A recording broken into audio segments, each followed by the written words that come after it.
Bendito seja o nome do Senhor que sustenta a nossa fé. Graças a Deus, irmãos, porque nós estamos aqui num momento tão delicado da nossa nação.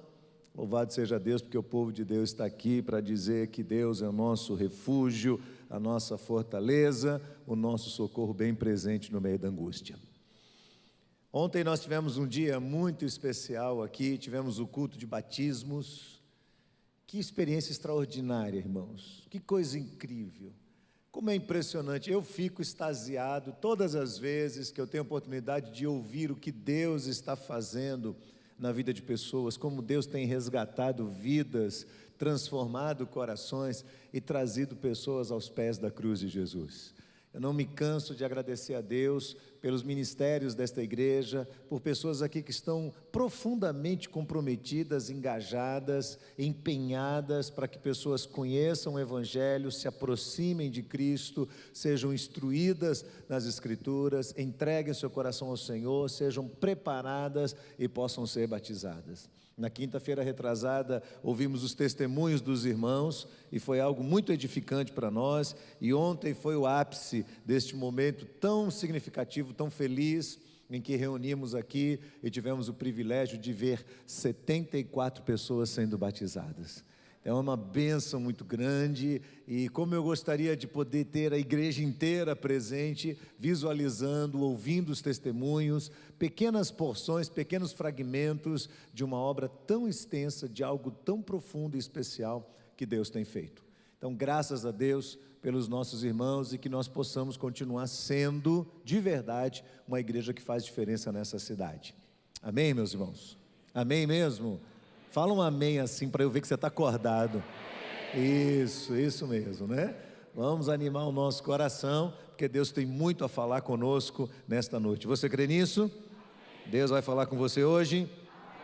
Então abra sua Bíblia no Salmo, um Salmo muito conhecido, Salmo 121. Salmo 121, esse é o texto que Deus colocou no meu coração para que pudesse ser exposto nesta noite. Este é o cântico dos degraus. Os cânticos dos degraus são aqueles que eram cânticos de romaria e cânticos que eram cantados à entrada do templo, quando o povo de Deus saía das suas cidades, dos seus lugarejos e vinham até o grande templo uma vez por ano para celebrar o livramento de Deus.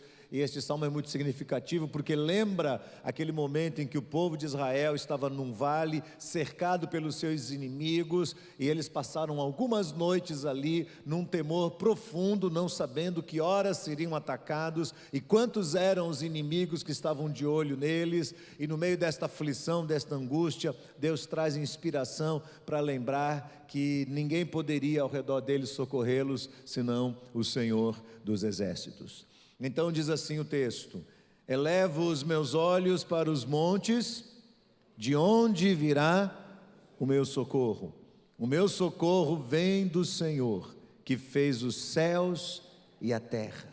Ele não deixará vacilar o teu pé, aquele que te guarda não tosquenejará. Eis que não tosquenejará e nem dormirá o guarda de Israel.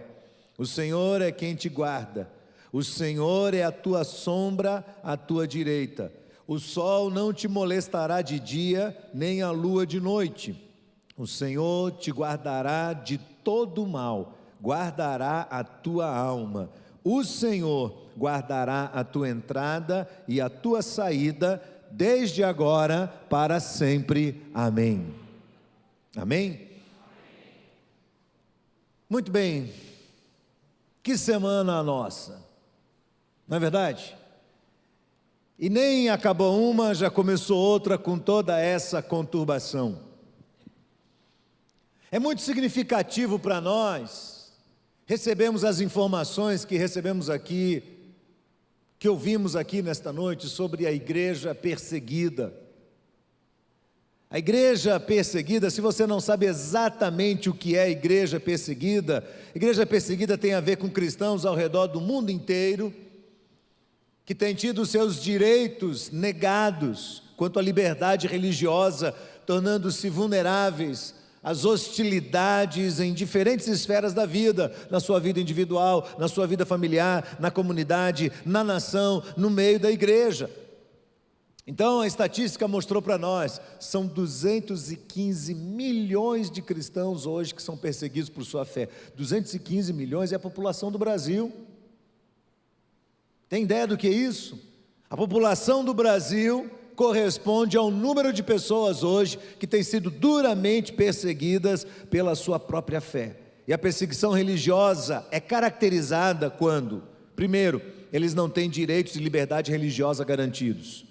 Segundo, a conversão ao cristianismo é proibida por conta de ameaças vindas do governo ou de grupos extremistas e radicais.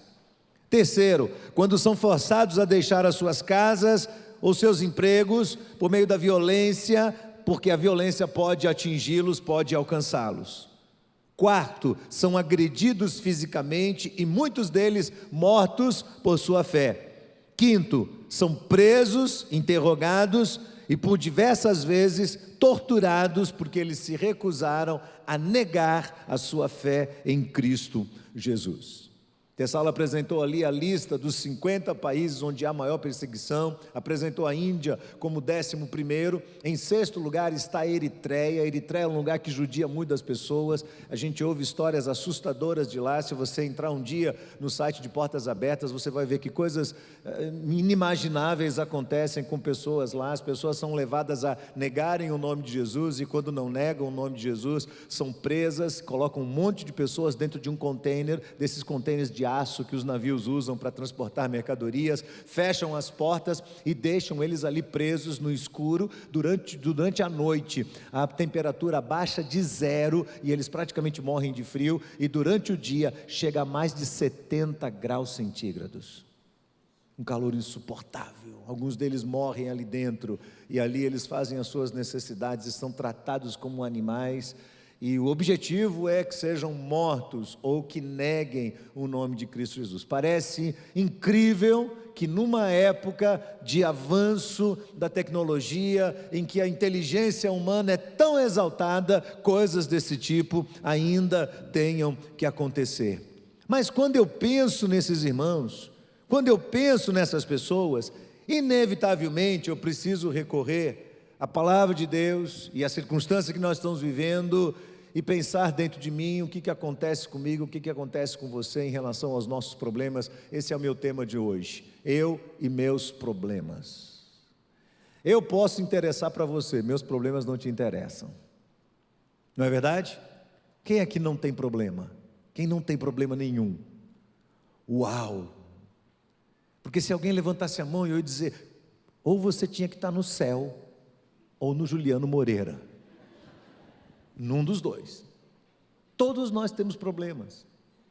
É claro que, se compararmos os nossos problemas com os problemas desses irmãos que nós ouvimos a experiência aqui, desta jovem que teve o seu marido morto, o seu filho morto, e que foi acusada, e que não teve nenhum lugar para sepultar o seu filho, teve que tirar e sepultar numa floresta fora da cidade.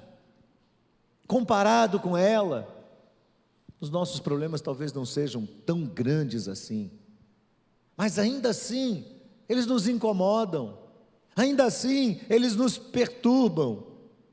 É muito difícil de mencionar quando um problema é só nosso, ou é só do outro, ou atinge a todos nós. Nós estamos vivendo um momento ímpar no Brasil. A greve dos caminhoneiros, somado a tantos outros movimentos, tem gerado um enorme transtorno a todos, tem trazido medo, incerteza, insegurança, pavor, ansiedade. Todos esses sentimentos estão misturados no meio da nossa sociedade. As pessoas estão com medo. O que é que vai acontecer amanhã? Será que eu vou ter gasolina para trabalhar essa semana? E a semana que vem vai ter comida no supermercado? E nós ficamos perturbados com isso. Talvez, meus irmãos, daqui mais um tempo, mais algumas semanas, algumas palavrinhas que hoje passam despercebidas por nós vão ser muito importantes. Por exemplo, bicicleta. vela, candeeiro. Já ouviu falar? Você sabe o que é isso? Vela e candeeiro? Uma horta doméstica. Quem sabe uma galinha? Acordar de madrugada, levantar cedo, dormir cedo. Para nós isso parece ser muito estranho, nós somos urbanos, nós estamos vivendo na terceira maior cidade do Brasil, dependentes totalmente de todos os aparatos que nos cercam e que geram o nosso conforto. Nós não conseguimos pensar na possibilidade de viver sem energia elétrica, sem tudo que tem no supermercado à disposição para a gente desfrutar, sem o gás de cozinha. Já ouviu falar em lenha? Já ou não? Claro, mas a gente não usa.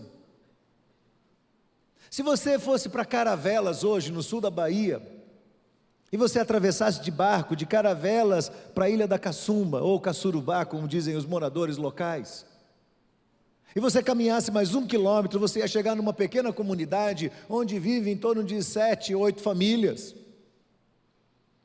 Lá não tem energia elétrica, não tem água encanada, não tem escola, não tem supermercado, não tem hospital, não tem nada, só tem as casinhas de pau a pique, aquelas feitas de barro. E as mulheres lá têm 8 filhos, 12 filhos. E acredite, eles sobrevivem, eles crescem. Irmãos, eu penso que o que nós estamos vivendo hoje é uma oportunidade ímpar de crescimento. É uma oportunidade extraordinária de pensar sobre a nossa própria vida, de pensar o que está acontecendo conosco, diante dessa situação tão grave que nos alcança. Primeiro, fica evidente para nós que nós não estamos isolados no mundo, nós não somos moradores lá do Caçurubá. Nós estamos vivendo dentro de uma rede interligada, interdependente. O problema dos outros é o nosso problema também. O nosso problema atinge os demais. Somos interdependentes. Então não existem particularidades. Nós todos somos passageiros de uma mesma aeronave. Eu gosto de dizer aeronave e não navio, porque quando o navio afunda ainda tem quem escapa. Alguém pode sair nadando ainda. Mas dificilmente alguém escapa quando uma aeronave cai. É muito raro isso acontecer. Outra coisa, isso começa a ressaltar como nós nos tornamos arrogantes e autossuficientes, dependentes dos recursos humanos. Já há muito tempo os cientistas, os futuristas, aqueles que trabalham com perspectivas do futuro, os criadores de ficção, têm nos alertado sobre os chamados blackouts. Blackout é uma palavra temida entre os cientistas e um perigo iminente. Alguma coisa que pode nos atingir a qualquer hora. A tragédia da destruição em massa, seja ela pelo que for, seja ela pela guerra tecnológica que é silenciosa, seja ela pelos fenômenos de desequilíbrio da natureza, seja ela por crise social e guerra, seja ela por crise hídrica, o que quer que seja, nós estamos na iminência de um blackout. A terra não está mais suportando o que está acontecendo. A grande questão é que quando situações como essa que nós estamos vivendo começam a nos atingir, a gente demora um pouquinho para perceber o próximo passo. Qual é o próximo passo que vem depois das prateleiras vazias? A violência. A violência. Porque o ser humano é assim, ele vai consumindo. Quando os seus recursos acabam, quem que ele começa a comer? Quem que ele começa a matar? Quem que ele começa a explorar, espoliar? O seu semelhante. Então essa semana aqui em Salvador, já tem gente por aí furando tanque de gasolina para roubar a gasolina do outro. É assim. pouquinho, não demora 2, 3 semanas, e as pessoas começam a se olhar como inimigas. Hoje alguém colocou num dos grupos aí da igreja, não sei qual foi, gente, quando vocês estiverem aí nesses postos de gasolina, com essas filas enormes, aguardando para abastecer, cuidado, porque está todo mundo com os nervos à flor da pele, está todo mundo tenso, então rapidinho acontece uma briga, porque um vai para cima do outro, e aquela confusão toda, rapidinho, porque o ser humano é assim. Primeiro eu tenho que cuidar de mim, eu tenho que suprir as minhas necessidades, eu tenho que suprir as minhas carências. Quando nós pensamos nos nossos problemas, e quantos são os nossos problemas, inevitavelmente um questionamento vem à nossa mente: como é que Deus lida com os nossos problemas? O que é que Deus pode fazer por mim quando eu estou enfrentando um problema muito difícil? Será que Deus se importa com as questões da minha vida? Se Ele se importa, porque quando eu oro falando, Deus, tira esse problema do meu caminho, Ele não se mobiliza logo? Esse silêncio ensurdecedor de Deus, por que Ele me atinge? Eu penso que antes de responder essa pergunta, nós precisamos pensar um pouco sobre o que são esses problemas. O salmista diz: eu elevo os meus olhos para os montes, de onde vem o meu socorro? É o questionamento dele. Quem vai resolver essas questões? Nós temos que pensar, o que são nossos problemas de verdade? Eu diria hoje à noite, que os nossos problemas podem ser divididos em 3 categorias. A primeira delas, são os problemas que nós provocamos, que nós cavamos para nós mesmos. São aqueles problemas que são resultado das sementes que nós plantamos na nossa vida, lá atrás, de decisões em momentos cruciais da nossa vida, em que nós paramos ali numa bifurcação, e a placa dizia, vá pela direita, e alguma outra coisa dizia, vá pela esquerda. E você disse, eu vou por aqui, eu vou na contramão. Sabe aquele momento que você toma uma decisão, e essa decisão posteriormente você a vê como errada, como a pior de todas, mas você já tomou, às vezes cheio de boa intenção, outras vezes agindo deliberadamente de má fé, ainda que alguém tivesse alertado você. Deus colocou alguém no seu caminho, Deus disse para você, preste atenção, não é por aí, não vá por aí. A grande questão é que quando nós somos repreendidos no dia a dia, nós não gostamos das pessoas que são usadas para nos repreender. As pessoas que nos repreendem, nos incomodam num determinado momento, irmãos. Os irmãos não têm ideia, eu canso de ouvir, nesses anos todos de ministério, eu já cansei de ouvir pessoas dizerem para mim, pastor, eu vou tomar essa decisão. Eu digo, meu irmão, não tome essa decisão, não vá por aqui, isso aqui não vai abençoar a sua vida, isso aqui não é o caminho de Deus, é contra a palavra. Ah, mas eu quero. Irmão, você vai se machucar. E eu já ouvi gente que diz assim para mim, pastor, deixa, eu quero me machucar. Já viu filhos que chegam para os pais, e os pais falam, meu filho, não é por aí, não acho que você deva fazer isso, mas eu vou fazer, pai. Mas filho, isso não vai ser bom para você, mas eu vou fazer. Filho, você vai quebrar sua cara, pai, me deixa, mãe, você já viveu sua vida, agora eu quero viver a minha. Filho, você não está vendo, você vai quebrar sua cara no poste. Deixa eu quebrar, pai. Já viu isso? Deixa eu quebrar minha cara no poste, pai. Alguém orientou, alguém mostrou, alguém falou, alguém disse, alguém tentou dissuadir você dessa decisão, mas você fez o que você queria fazer. Não tem para onde correr. Ninguém demoveu você, naquele momento. Nem o Espírito Santo de Deus, insinuando ao seu coração, orientando você, você agiu deliberadamente contra a voz do Espírito e tomou uma decisão. Depois de algum tempo, 5 anos, 10 anos, 15 anos, 20 anos, você continua escravo da decisão que tomou lá atrás. Continua amarrado, aquelas amarras terríveis que foram impostas por você mesmo, sobre você. E hoje você diz: Deus, por que o Senhor não resolve? O Senhor não está vendo que a minha vida agora está tão complicada? Onde está a sua graça? Onde está a sua misericórdia? E Deus quieto, às vezes sem falar nada. Eu já me vi assim.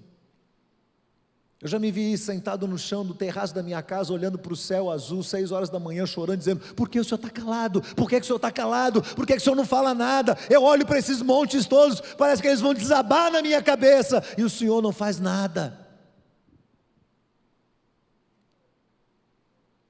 E de repente Deus tem que sussurrar ao meu coração: será que você pode se escutar? Será que você pode olhar para dentro do seu próprio coração, Abraão? Será que você pode olhar para dentro de você, tentar entender o que é que está acontecendo? Por que é que nem sempre Deus retira de nós essas provações, esses perigos, esses problemas? Pior do que isso, às vezes Ele permite que a situação piore. Por quê? Porque está querendo sinalizar alguma coisa para mim, alguma coisa para você. Tem alguma coisa não consertada ainda, tem alguma coisa fora do lugar, tem alguma coisa lá atrás que continua sendo uma pendência. Ah, mas a misericórdia é verdade, a misericórdia de Deus anula o nosso pecado, mas não anula as consequências, não anula as pendências dos nossos pecados, irmãos. Quanto tempo vamos levar para aprender isso? A misericórdia do Senhor nos traz perdão, nos traz a sua graça redentora, que elimina de nós a culpa do pecado, mas não tira as consequências não. Às vezes elas ficam durante muito tempo, até porque geralmente as consequências atingem outras pessoas e se esparramam como um vírus. E chega um determinado momento da nossa vida em que a gente precisa parar e falar: peraí, o que é que está acontecendo? Fui eu. Foi a minha decisão deliberada, foi alguma coisa que eu fiz lá atrás, e que eu tenho que consertar. E às vezes essa consequência dura a vida toda. É interessante quando Jesus diz assim em Mateus 5,29, se o teu olho direito te faz tropeçar, arranca-o e atira-o de ti, porque é melhor entrares no reino dos céus com um olho do que com 2 desceres ao inferno. Aí você fala: mas Deus não podia me dar um novo olho? Podia, mas me parece que na grande maioria das vezes Ele não dá. Vai com um olho só. E essa ausência de um olho, essa ausência de um braço, é um sinal de Deus. É um Moisés manco de uma coxa ferida pelo anjo de Deus que fala assim: é para você não esquecer nunca. É para você lembrar que eu tenho uma aliança com você. Então qual é a solução? Se eu já tomei, primeiro admita, reconheça. Nós demoramos muito, irmãos. Sabe, quando a Bíblia fala sobre confessar pecados, é interessante, porque é muito fácil eu chegar para Deus, que eu não estou vendo, e confessar meus pecados. Ele fala: Senhor, eu fiz isso, eu agi mal com tal pessoa, com tal. Mas é difícil confessar para as pessoas. Quando eu tenho que confessar um pecado para minha esposa, como é difícil confessar um pecado para uma pessoa que a gente ama. Quanta humilhação a gente precisa ter para assumir a responsabilidade, para dizer: foi eu que errei, sem dizer: mas foi por causa de... Não, foi eu, foi minha decisão, eu tomei essa decisão, e como consequência, eu estou padecendo, e você está padecendo, e a família está padecendo. Tem que admitir. Mas pastor, isso aconteceu há 20 anos atrás, aconteceu há 30 anos atrás, não interessa. O Senhor foi buscar Jacó lá, 26 anos depois ele tem enganado o irmão e falou: volta. Mas Senhor, volta lá, vá lá na casa do seu irmão, vá consertar a besteira que você fez. Tem que se humilhar, tem que se quebrantar, para que eu complete a bênção na sua vida. Eu vejo que nós queremos fugir de algumas disciplinas de Deus para nós. O autor de Hebreus, quando escreve sobre isso, diz assim, verso 4 do capítulo 12: ora, ainda não resististes até ao sangue, combatendo contra o pecado, e já vos esqueceste da exortação que argumenta convosco como filhos. Filho meu, não desprezes a correção do Senhor, não desmaies quando por ele fores repreendido, porque o Senhor corrige aquele que ele ama, e açoita qualquer que recebe por filho. Se suportais a correção, Deus vos trata como filhos, porque que filho há a quem o pai não corrija? Mas se estáis sem disciplina, sem correção, da qual todos são feitos participantes, sois então bastardos e não filhos. Além do que tivemos nossos pais segundo a carne para nos corrigirem, nós os reverenciamos, não nos sujeitaremos muito mais ao Pai dos Espíritos para vivermos? Porque aqueles, na verdade, por um pouco de tempo nos corrigiam, como bem lhes parecia, mas este para o nosso proveito, para sermos participantes da sua santidade.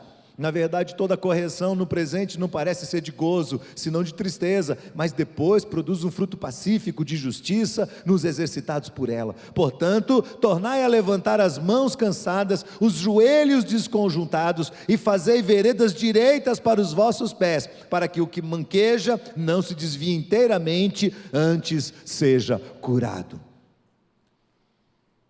Se Deus nos ama, Ele nos manterá em disciplina. E se Deus não nos mantém em disciplina, não somos filhos. Não somos filhos. Esse é o primeiro ponto. Eu preciso admitir, eu preciso reconhecer onde errei, eu preciso confessar isso e enfrentar a disciplina. O Senhor quer me tratar, Senhor? É comigo? Pode me tratar. Eu estou pronto a ser tratado pelo Senhor. Pergunte para você: você está pronto a ser tratado por Deus na sua vida? Ah, Senhor, por que o Senhor não tira esse problema? Eu quero te tratar. Você está pronto a ser tratado? Responda para você: você está pronto a ser tratado?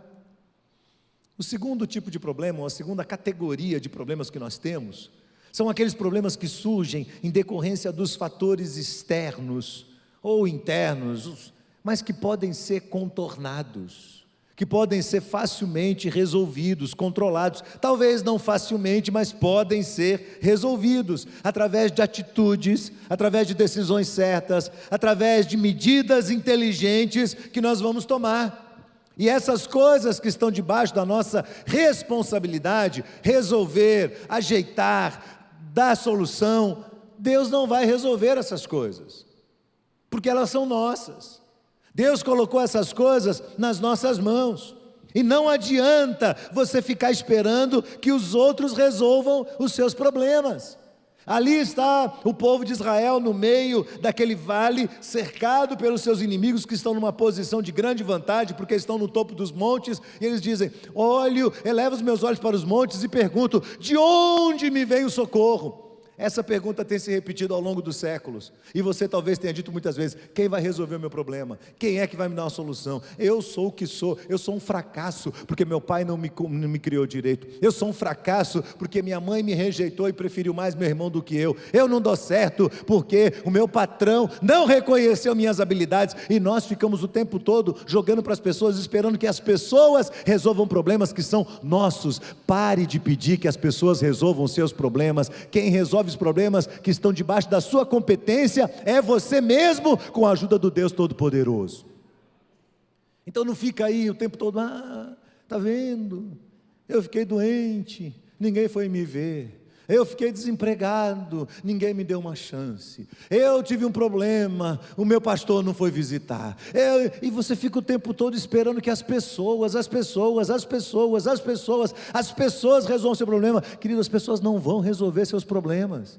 Eles são seus. Se eles estão debaixo da sua competência, se são questões que dependem de você, você precisa se levantar. Muitas vezes Deus falou para homens e mulheres da palavra de Deus: levante-se, tome uma atitude, retorne. Deus chega para Elias naquela caverna, e ele está ali se autocomiserando e diminuindo a si mesmo, e o Senhor diz: Elias, o que você está fazendo aí? Sai para fora dessa caverna.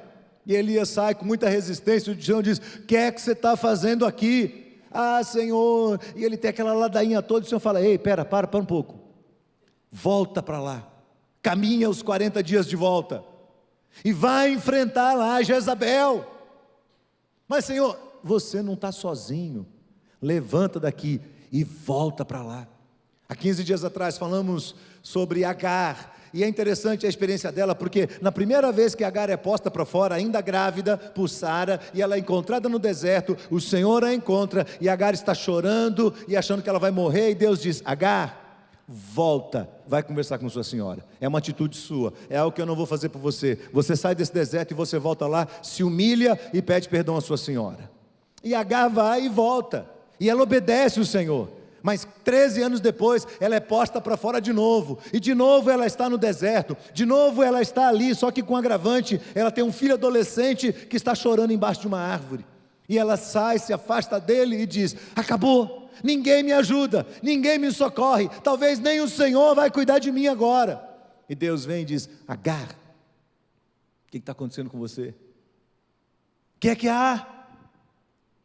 Você lembra, Agar, que eu fiz uma promessa para você da primeira vez que você estava nesse deserto? Lembra disso? Eu prometi a você que eu ia cuidar de você e de toda a sua descendência. Então, Agar, debaixo da minha palavra, debaixo daquilo que eu prometi para você, levanta e vai cuidar da sua vida. E vai ali onde o menino está, estende a mão para ele, levanta esse menino do chão, porque esse menino não tem condição de se levantar sozinho, mas você vai ser uma bênção e você vai ajudar ele a se levantar. Agar, põe na sua cabeça uma coisa: eu sou teu Deus, eu cuido de você dentro do palácio, no meio do governo, mas eu cuido de você no meio do deserto também, porque eu sou o seu Jeová Jirê. Eu sou o Deus da sua provisão, eu sou Deus do cuidado da sua vida. Você consegue entender isso? Irmãos, eu quero dizer uma coisa para os irmãos: se faltar tudo nesta cidade, tudo que faltar nesta cidade, nós vamos continuar sobrevivendo, porque Deus é o provedor da nossa vida. Se faltar gasolina, vamos andar de bicicleta. Se faltar bicicleta, vamos andar a pé. Se andar a pé, se não dá para andar a pé, arraste-se, mas não fique aí parado dizendo: ah, meu Deus, quem vai socorrer? Quem vai resolver meu problema? Pare de tentar jogar os seus problemas na mão de outras pessoas. Quando Paulo escreve a segunda carta aos Tessalonicenses, quando ele escreve a segunda carta aos Tessalonicenses, ele lida com um quadro muito interessante, porque os irmãos estavam passando por uma crise, por um momento de crise do governo, o Império Romano estava passando ali por um momento bastante delicado, havia fome, havia necessidade, as comidas sumiram dos mercados, então muitas coisas estavam acontecendo, e alguns irmãos começaram a se aproveitar daquilo que estava acontecendo, para poder se encostar nos outros. Já viu gente encostada? Você já viu alguém encostado? O encostado sempre tem uma desculpa. Ah, um leão está lá fora, eu vou morrer se eu colocar meu pé do lado de fora. É uma dificuldade, o pé dele para levantar da cama e sair para dar 2 passos é um pé pesado, 1 tonelada cada um, não é? E ele anda pesado, e ele se encosta em alguém, se encosta na casa de alguém, na vida de alguém. Às vezes são filhos já criados que se encostam nos pais. Paulo lida com essa situação, e ele escreve assim: mandamos, porém, irmãos, que em nome do nosso Senhor Jesus Cristo, vos aparteis de todo aquele que anda desordenadamente, não segundo a tradição que recebeu de nós, porque vocês mesmos sabem como convém nos imitar, porque nós não houvemos desordenadamente entre vocês. De graça não comemos o pão, de homem algum, mas trabalhamos com fadiga, trabalhando noite e dia, para não ser pesado a nenhum de vós.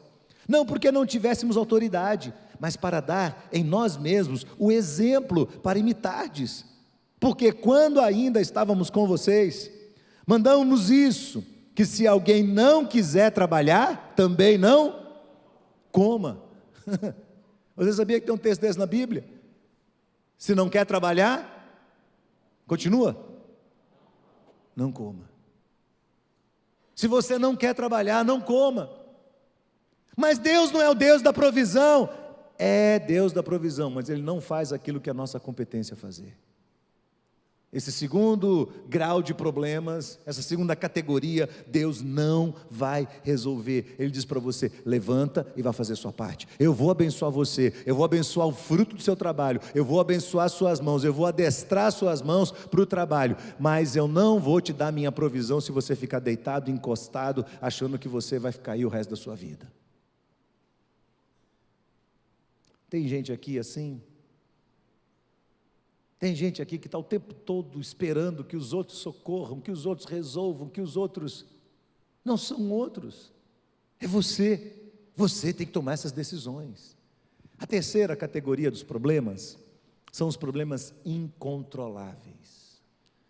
São aqueles problemas que nós não provocamos, não plantamos sementes. Alguns de nós agimos corretamente, tomamos decisões certas e ainda assim nós nos defrontamos com alguns desses problemas muito graves, situações totalmente fora do controle, às vezes provocada totalmente por outros que não tem nada a ver conosco, ou talvez até tenham, mas que a gente tem muita tranquilidade no coração, muita consciência de que nós não fomos os iniciadores dessa situação. E aí vem graves problemas, vem fatalidades, vem acidentes, vem diagnóstico médico, vem problemas mais sérios que vão acontecendo no meio da nossa população, desde os conflitos políticos, sociais, até a guerra civil, ou a perseguição religiosa, como os nossos irmãos naqueles 50 países. Problemas graves que vêm sobre nós, em decorrência da decisão de governantes ou de outras pessoas. Você não iniciou isso, não foi você que plantou, mas eles surgem. Paulo enfrentou esses mesmos problemas, e ele nos dá algumas dicas bastante importantes na sua segunda carta aos Coríntios. No capítulo 12, Paulo diz assim: para que eu não me exaltasse pela excelência das revelações, foi-me dado um espinho na carne, a saber, um mensageiro de Satanás, para me esbofetear, a fim de eu não me exaltar, acerca do qual 3 vezes eu orei ao Senhor para que o desviasse de mim. E sabe o que Deus disse para ele? Primeiro Deus disse não, não e não. E da 4ª vez o Senhor disse para ele: a minha graça te basta, porque o meu poder se aperfeiçoa na fraqueza. E Paulo entende isso. Paulo até para de orar. Ele orou 3 vezes, ele não ora mais. É um espinho dele, é o espinho que o mantém no caminho da santidade, é o espinho que mantém o coração dele mais humilde, mais quebrantado. Então ele diz assim: de boa vontade, pois, me gloriarei nas minhas fraquezas, para que em mim habite o poder de Cristo. Eu sinto prazer nas fraquezas, nas injúrias, nas necessidades, nas perseguições, nas angústias, por amor de Cristo, porque quando estou fraco, então eu sou forte. Sabe, é um ponto de maturidade espiritual, é um momento que você consegue perceber que antes de resolver os problemas, o que Deus quer de verdade é nos dar uma perspectiva de que a presença dEle é mais importante do que as resoluções. Senhor, eu estou no meio de uma greve de caminhoneiros, e isso está ficando cada vez pior. Senhor, antes de pedir ao Senhor que os caminhoneiros tragam minha comida, minha gasolina e resolvam todos os meus problemas, eu quero pedir ao Senhor que o Senhor esteja presente no meu coração. Porque se o Senhor estiver no meu coração, mesmo que falte tudo, mesmo que não haja gado, não haja comida, não haja combustível, não haja nada, mesmo que tudo desapareça ao redor de mim, eu vou continuar me alegrando no Senhor, eu vou continuar confiando no Senhor, eu vou continuar dependendo do Senhor, porque a tua presença é o suficiente para mim. Deus quer fazer isso, Ele quer nos dar essa perspectiva de que a sua presença é mais importante, e Ele também nos coloca no nosso lugar, para que nós não sejamos arrogantes, para que a gente não ache que as nossas conquistas humanas são tão extraordinárias assim, que ultrapassam o propósito de Deus. Quando é que nós aprendemos a confiar em Deus? Irmãos, essa situação que nos cerca, ela é excelente para alimentar a nossa fé, ela é muito importante para nós. Os momentos difíceis da nossa vida são necessários para nós, porque são nesses momentos de grande tribulação, de fraqueza, quando nós não temos mais recursos humanos, ali Deus manifesta a sua presença, ali Deus começa a se apresentar para nós como o Senhor, provedor das nossas necessidades. Por isso Paulo diz assim: nós não desfalecemos, ainda que o nosso homem exterior se corrompa, o interior contudo se renova de dia em dia, porque a nossa leve e momentânea tribulação produz para nós um peso eterno de glória, muito excelente, não atentando nós nas coisas que se veem, mas nas que não se veem, porque as que se veem são temporais, e as que se não veem são eternas. Esse é o propósito de Deus, é nos ajudar a enxergar além de nós, é nos ajudar a ver, a chamar a nossa atenção para aquilo que vem depois, para aquilo que é muito mais importante. Eu queria chamar a equipe de adoração aqui. Nós vamos encerrar este culto cantando uma música que para mim tem uma letra de grande responsabilidade. Eu não sei exatamente quem fez, mas não pensei, não fui pesquisar, mas é uma letra que todas as vezes que eu canto, eu falo: meu Deus, coloca temor no meu coração para eu cantar essa música com muita segurança, com muita confiança, para eu não tornar essa música só um jargão, para eu não me apegar só à melodia dela e esquecer que ela traz uma letra muito comprometedora, ela traz uma letra que puxa para os meus ombros a responsabilidade de confiar no Senhor em qualquer situação da minha vida. A letra diz assim: a minha fé não está firmada nas coisas que podes fazer, eu aprendi a te adorar pelo que tu és. E ele diz assim, no refrão dele: se Deus fizer, Ele é Deus, se não fizer, Ele é Deus, se a porta abrir, se a porta fechar, Ele continua sendo Deus. Vamos ficar de pé, vamos cantar esse cântico.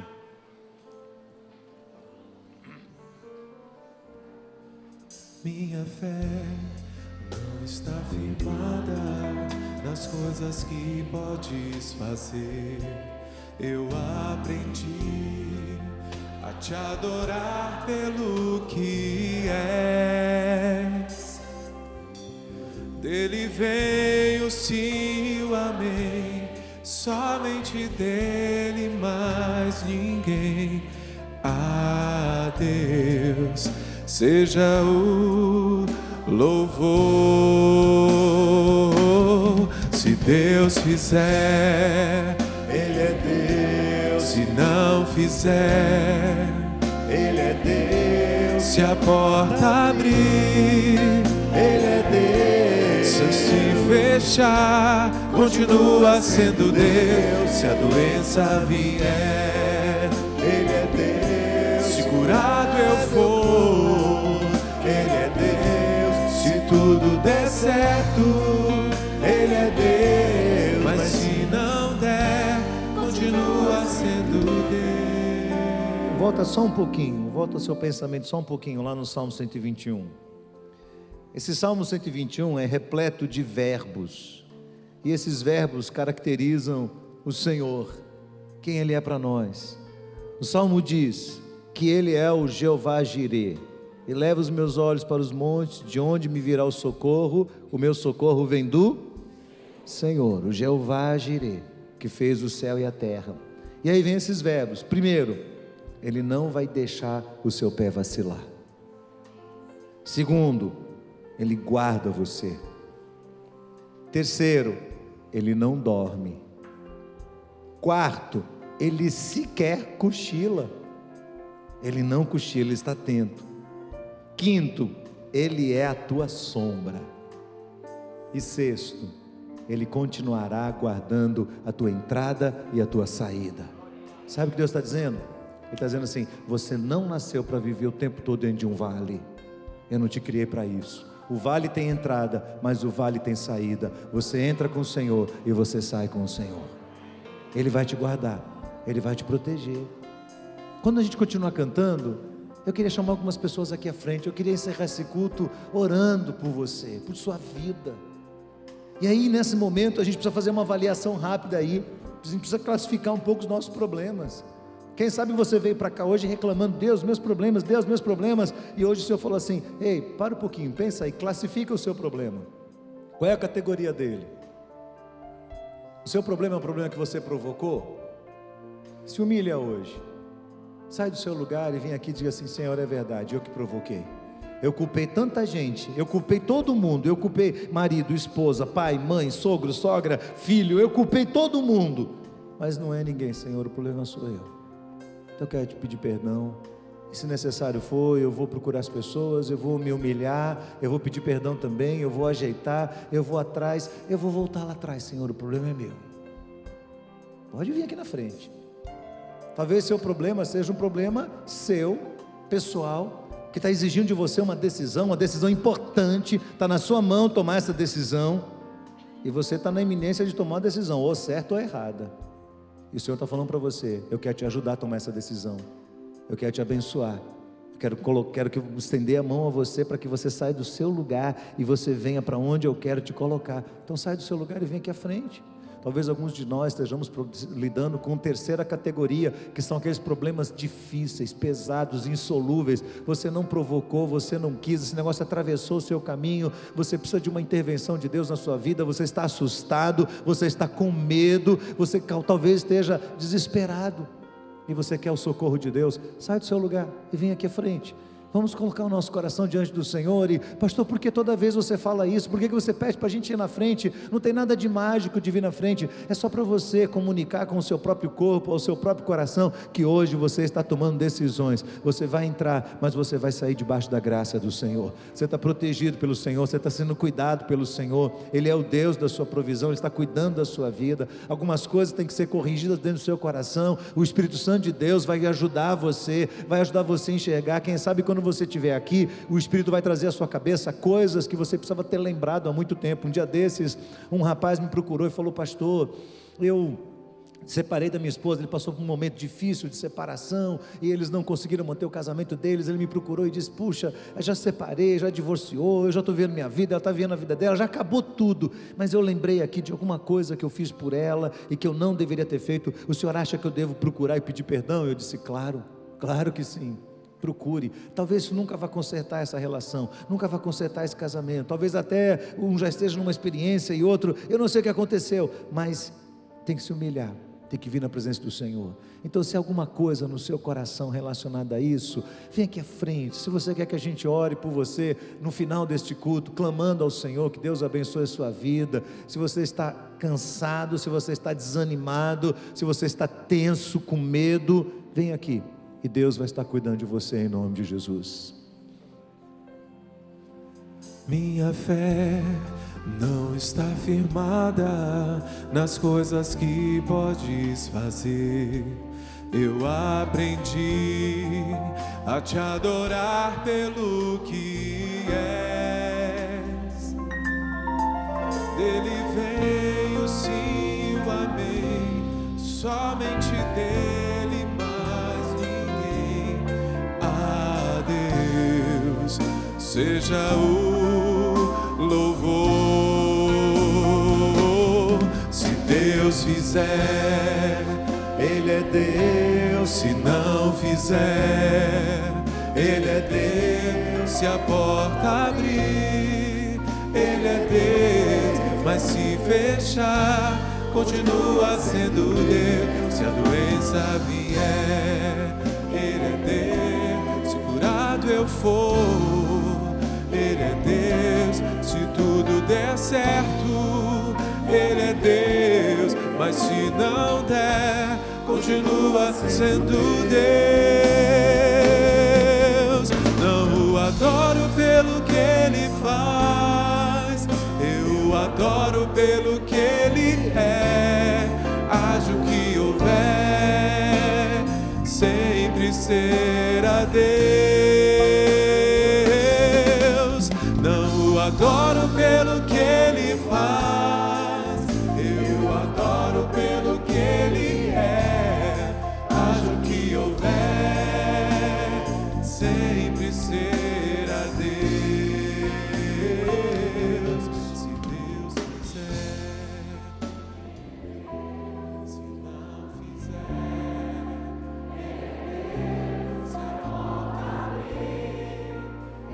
Deus, mas se fechar, continua sendo Deus. A doença vier, Ele é Deus, se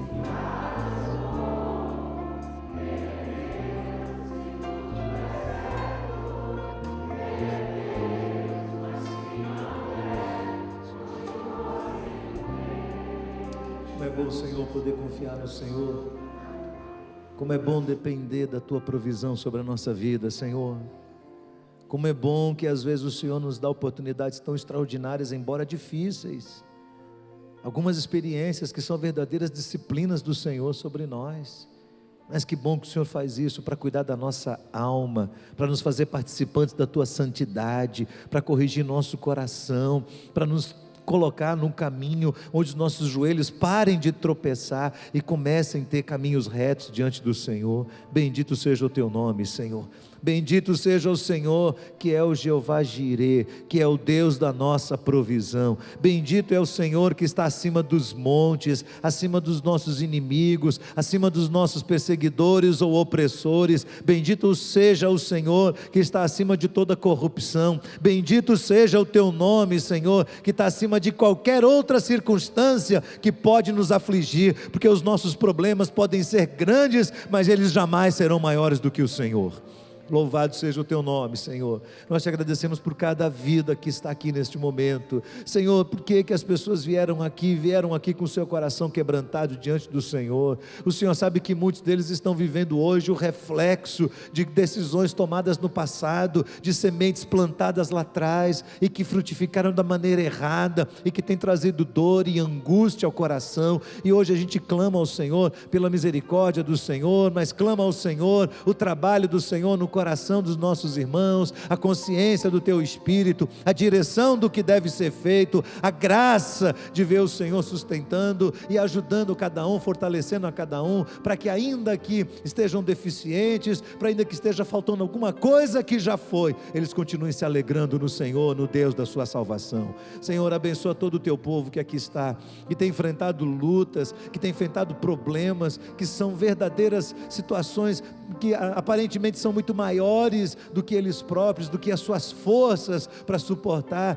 Senhor, sustenta cada um debaixo da Tua graça, debaixo da Tua misericórdia. Ajuda cada um de nós a não controlar aquilo que é incontrolável, que não está debaixo das nossas mãos, porque essas coisas estão debaixo da mão do Senhor. No tempo certo o Senhor há de agir, no tempo certo o Senhor há de abrir ou fechar portas e socorrer o Teu povo, Senhor. Que nós não tenhamos medo, não importa o tamanho da opressão, que nós não tenhamos medo, porque o Senhor está conosco. Mas, Senhor, se existem decisões a serem tomadas, se existem iniciativas que são nossas, se existem medidas que dependem da nossa inteligência, do nosso movimento, da nossa iniciativa, das nossas resoluções, então abençoa cada um, nos ajuda a tomar as decisões certas nas nossas vidas, para que o Senhor continue operando em nós, para que nós possamos olhar para este salmo e o declarar com toda alegria no nosso coração.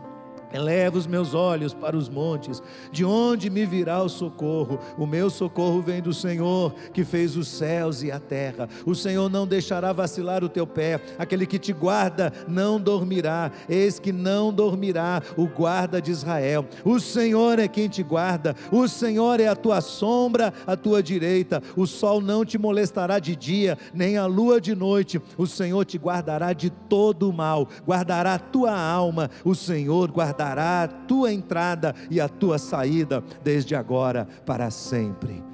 Louvado seja o teu nome, Senhor.